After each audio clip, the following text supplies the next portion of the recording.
namusla. Ben sunumu Türkçe yapacağım. Önce sayın hocalarımı ve değerli konukları saygıyla selamlıyorum. Sunuma başlamadan önce 17 yaşında Tarkan'dan yurt dışına gidip 26 sene sonra üzerinde bir çalışma grubu ile bu kutsal göreve katkıda bulunmaktan duyduğum, sesimden de duyabileceğiniz gibi mutluluğu sizlere paylaşıyorum. Başta Yaşar Hoca olmak üzere bu sempozyumun gerçekleşmesinde emeği geçen, birlikte çalıştığım tüm ekip arkadaşlarıma teşekkürlerimi de ayrıca sunuyorum huzurlarınızda. Evet, Zarova, slayttaki ilk resmimiz de görüldüğü gibi bir mezar taşı ve bu mezar taşı İstanbul Eyüp Sultan Camii arkasında Kaşgari dergahına çıkarken meşhur Pierre Botti kahvesinin sola doğru kırılan dik yokuşundaki kabristanda bir mezar taşı. Ve bu mezar taşının üzerinde ise Bitlisli Şemsi Ağaoğlu 160 yaşında ölen Zaroğa'nın ruhuna Fatiha 1934 yazmakta. Oysa bir imparatorluk, 10 padişah, 28 vezir-i azam, bir cumhuriyet, 2 reis cumhur, 5 başbakan, birçok savaş ve 10 evlilik geçiren uzun bir hayatın timsali olan Zaroğa'ya aittir bu mezar taşı. Ömrü boyunca 1. Abdülhamit, 3. Selim, 4. Mustafa, 2. Mahmut, Abdülmecid, Abdülaziz, 5. Murat, 2. Abdülhamit, 5. Mehmet Reşat ve 4. Mehmet Vahidettin olmak üzere 10 padişahın saltanatını ve Abdülmecid Efendi'nin de halifelik dönemlerini görüp Cumhuriyet'in ilanına kadar tanıklık eden Zaroğa. Ayrıca Kabakçı Mustafa isyanına, Yeniçerilerin kaldırışına, Tanzimata, 1. Meşrutiyet, 2. Meşrutiyet ve Cumhuriyet'in ilanlarına tanık olmuş Bitlisli bir Kürttür Zaroğa. Her ne kadar bazı yerlerde Türk diye geçse de kendisi Kürttür ve Mohkilidir.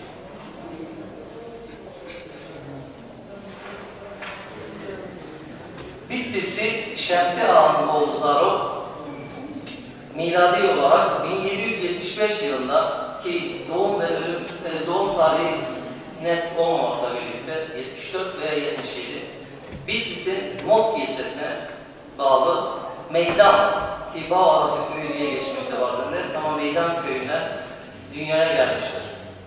Kendisi Mokki'li Şerif Mirza aşiretine mensup olup Mala Mahmut yani Mahmut elindendir ki aramızda akrabası olan Sayın İshak Tepe'de bulunmakta. Zaro 18 yaşına kadar köyünde yaşamış. Aynı yıllarda İstanbul'a ayak basarak Tophane'ye yerleşmiş ve orada ilk işi olarak Zeytinye Kışlası inşaatında çalışmaya başlamış. Sultan Mecit'in yaptırdığı Tophane Camii'nin yapımında da ayrıca amelilik yaptığı bazı kaynaklarda önümüze çıkmakta. Rivayete göre Zaroğa 11 kez evlenmiş ki bazı kaynaklarda 13, bazı kaynaklarda 14, bazen daha fazla. Ancak 96 yaşına kadar çocuk sahibi olabilen Zaroğa'nın 36 tane çocuğun da olduğu kaynaklarda belirtilmekte. Ancak o hayattayken bir tanesi hariç bütün çocukları ölmüş. Ne yazıktır ki. Zaroğa öldüğünde en son doğan kızı 60 yaşlarındaymış. Ömrünün son günlerine kadar zinde bir vücuda sahip olan Zaroğa'nın 130'lu yaşlarındayken artık 90 yaşında olan ve hareket etmekte bile zorlanan oğluna kendisinin çalıştırıp baktığı da bazı kaynaklarda altı çizilerek belirtilmekte. 20 yaşlara gelen Zaroğa 1798'de Cezzar Ahmet Paşa komutasındaki orduda, Osmanlı ordusu tabii ki, Hakkari Kalesi'nde Napolyon ordularına karşı savaştığında kendisi de birçok kez gururla dile getirmiştir.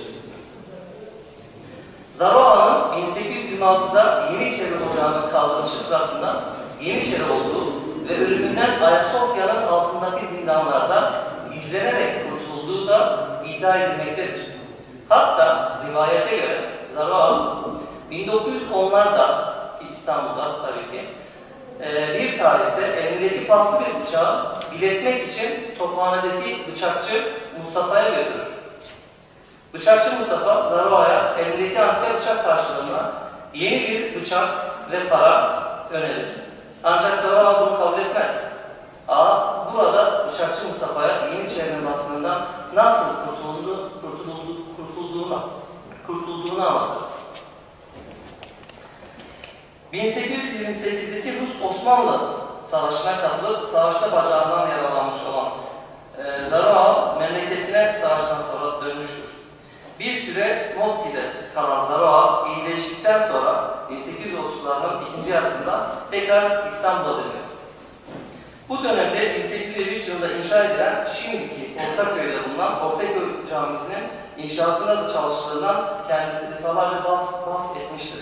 Ki bu sıralarda 80 yaşlarındadır Zaroğa.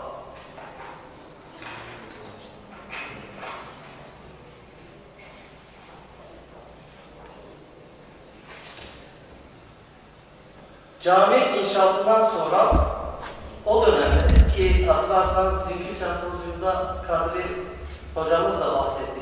40.000 Kürt hamalın İstanbul'da çalıştığından o dönemlerde iskeleler, gümrükler ve iskeleler tekrar diyelim. Kürt hamallar ve Ermeni hamallar arasında paylaşılmaktaymış. Ermeni hamallar ile Kürt hamallar arasındaki rant ve üstünlük mücadelesi doruk noktasında olduğu zaman Zaroğa liderliğe kendisini ispatlamış olacak ki herkes tarafından onaylanmış. Ancak bu rekabet Ermeni hamalların üstünlüğüyle sona ermesine rağmen 1908 yılında Avusturya hamallarına karşı boykotun öncülüğünde ayrıyeten Kürt Ali isimli bir hamalın yapması da tarihe geçer. Yeniçeri Ocağı'nın kaldırılmasından sonra hamallık işine geri dönen ve gümrüklerde hamallık yapan Zaroğa bu işte kendisini kısa sürede göstererek kahyalık vazifesiyle Kürt hamallara 20 yıl süreyle ağabeylik edip iskelelerden pay almış. Sosyal ağırlığı giderek artan Zaroğa'nın başını çektiği Kürt hamallar Şeyh Abdülkadir ile Bedirhanlar arasındaki iktidar mücadelesine dair de önemli bir güç olarak her iki lider tarafından kendi yanlarına çekilmek istendiği de ayrıyeten söylenir. Kendi döneminde dünyanın en yaşlı insanı sıfatıyla şöhret sahibi de olan ve kahyalık vazifesinde 20 sene kalan Zaroğa'ya iş göremez olduğu dönemde bile İstanbul'daki tüm hamallar tarafından itibar gösterilir ve hakkı sorulmuş. İstanbul Belediye Reisi Operatör Doktor Emin Bey zamanında belediye ser haremesi ünvanı verilerek kendisine 50 lira maaşla bağlanmış.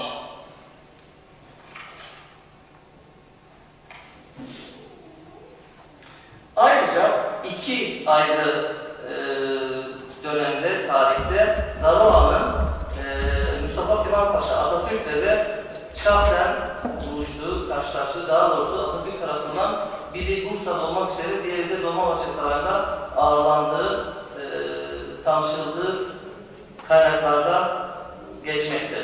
Ve bunlardan bir tanesinde Zaroğa şan şöhretten açıldığında hep konuyu kadınlara getirip Cumhuriyeti tasvip edip etmediğini, Cumhuriyeti tasvip ettiğini ama kısa etekler kadının evde oturup kısa etekler giymemesi gerektiğini söyleyip saçların başlarının açmamalarının daha iyi olacağını söylediği söylenir. Yalnız bunun başkaları tarafından onaylanmadığını bazı yerlerde gördüm. Daha doğrusu gerçek olmadığını söylemektedir. Ayrıca 1913 yılında Abdullah Cevdet kendisine röportaj yapıyor ve not düşüyor. 138 yaşında bir delikanlı şu an karşımda ve hiçbir sağlık sorunu yok diye not düşüyor. O dönemin Güzel Sanatlar Akademisi'ne tekamül eden okuluna Tophane'de yaşlı erkek model aranırken Zaroğa'ya denk gelinir ve Zaroğa önce konuyu pek anlamadığından evet der ve model olarak başlar. Yalnız birkaç gün dayanabilir. Çünkü sadece kadınların arasında olmaktan sıkıldığını belirterek modelliğe hayır diyerek tekrardan kahvelere ve iskelere geri döner. Ve o dönem 1929 büyük ekonomik bunalımın yaşadığı Türkiye Cumhuriyeti 1929 yıllarda büyük ekonomik bunalım yaşanırken Milli İktisat ve Tasarruf Cemiyeti tarafından bir reklam kampanyası organize edilerek Zarova'dan istifade edilmesi kararlaştırılır.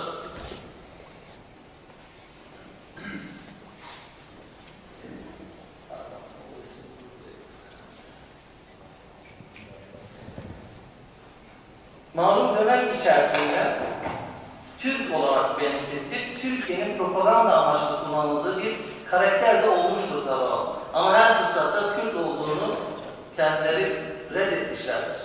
Kampanya o dönemin en önemli ticari mallarından biri olan fındıkla başlar.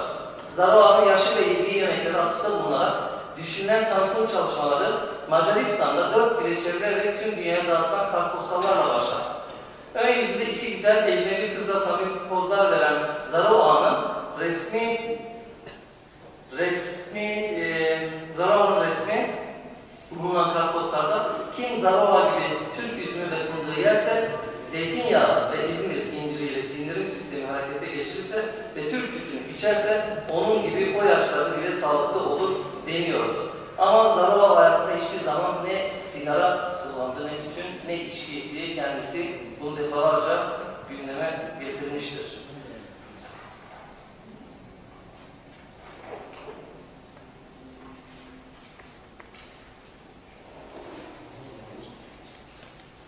Zarova'nın dünyanın en yaşlı insanı olarak kabul edilmesi, bazılarının bunu ticari bir başarıya dönüştürme girişimleri sonucu Zarova'ya dünyanın değişik bölgelerini gezme olanı doğar. Her yurt dışı gezisi bayağı yoğun ve renkli geçen Zarova, 1925 yılında ilk İtalya'ya, ki İtalya'da kendisini para kazandırmadığını gören tüccarlar onu yalnız bırakırlar ve aylarca sokaklarda gezen Zarova çareyi Papa'ya çıkmakla bulur ve Papa şahsen kendisini bir izin almıştır, İstanbul'a geri gönderdi. Ama macerası burada bitmemekte, ben biraz hızlanıyorum. Başka tüccarlar kendisini kandırıp Amerika'ya götürüyorlar. Hemen toparlıyorum. Amerika'da 9 ay kalıyor ve kendisine taksi çarpınca sağlığı zedeleniyor diyebiliriz. Ve geri geliyor, toparlanayım derken kendisini tekrar kandırıp İngiltere'ye götürüyorlar ve sirklerde çalışıyor. Bu slaytta Amerika'ya gelişi. Amerika'ya geldi, New York Times'taki haber, gökdelenlerde fotoğraf ve o zamanın Türkiye Cumhuriyeti Büyükelçisiyle birlikte bir fotoğrafı. Geceleri eğlencelerde dans ettiğini, YouTube'da bir klip var ve orada dans dahi ettiğini görebiliyoruz. Çok ünlü bir karikatürist tarafından fotoğraf çekilmiş burada. Ripley Robert diye birisi. Sigara reklamlarında kullandığı bu portresi kendisine. Sigara içmediği halde. Burada Zarova kadar gibi uzun ömrü olmak istiyorsanız Alkalan ileri kullanın. Reklamda kullanmışlar kendisine. Bu kartpostal da aynı şekilde 108 yaşında olduğunu anlatan bir kartpostal. Burada Macarca ve 4 dilde hazırlanmış bir Milli İktisat ve Tasarruf Cemiyeti çıkartmış olduğu kartpostal bu. İstanbul'a gelen turistler, onu tanıyanlar, onunla Ayasofya'nın önünde fotoğraf çektirme bir turistik atraksiyon. Hemen Avrupa yolculuklarının bir tanesi İngiltere'deki bir sirkte gördüğünüz gibi 156 yaşındaki yaşlı Türk olarak burada lanse edilmekte. Yani kentsel son Türk olduğunu söylediği halde. Bu da 1930'da İsveç'in Sosyete dergisi, burada İsveç yazıyor. Oldukça yaşlı bir büsbütün yeni diye Zarova'nın evlilikleri, boşanmaları hep magazin dünyasında Avrupa'da o dönemde gündemdeymiş. Türk giysileri de bir seyahat sırasında burada Marsilya'da, Fransa'da Nice'de çekmişler, pardon. Son dönemleri kademeyken baş kademe ve 1934-29 Haziran yani yarın 29 Haziran'da Şişli Etfal Hastanesi'nde herhalde gözleri yumuyor. Yağmur yaslan zamanı karardı. Teşekkürler. Monti Zarava'da hemşehrimiz bu şekilde.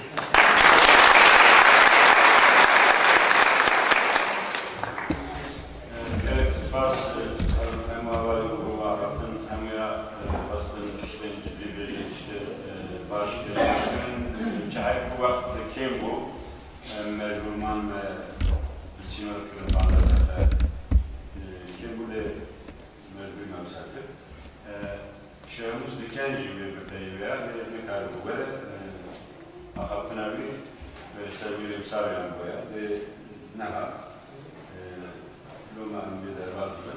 Naha kendi kası dehdeka kesin bu kadının ısrarcı havala bugün yancı işteki bir işteki gerek ve teli dehdeka bir kadın ve bu iştivan dehdekacı bejin rüştüne tedavi bugün bu terakibi senfuzunda hava ve yapabilir. Ama vakti kemer bayadan hem bu isyane lisa hem cevabı kuafı hem jibitun in kuruluşuna ve hem yarısı spastakın ve kimin bu naha kesin kufadı şey köpürse neye göre? Gerek Türkçe bilmiyorum söylemeye gerek var mı? Soru sormak isteyen ya da çok önemli bir şey söyleyecek olan varsa buyursun. Yalnız 10 dakikaya sınırlı. Çünkü ondan sonra oturumun sempozyumun son oturumu yapılacak. Ondan dolayı var mı? Yoksa hemen yaşarız. Öyle görünüyor ki yok. O zaman hemen şey yapabiliriz. Buyurun. Teşekkür ederim.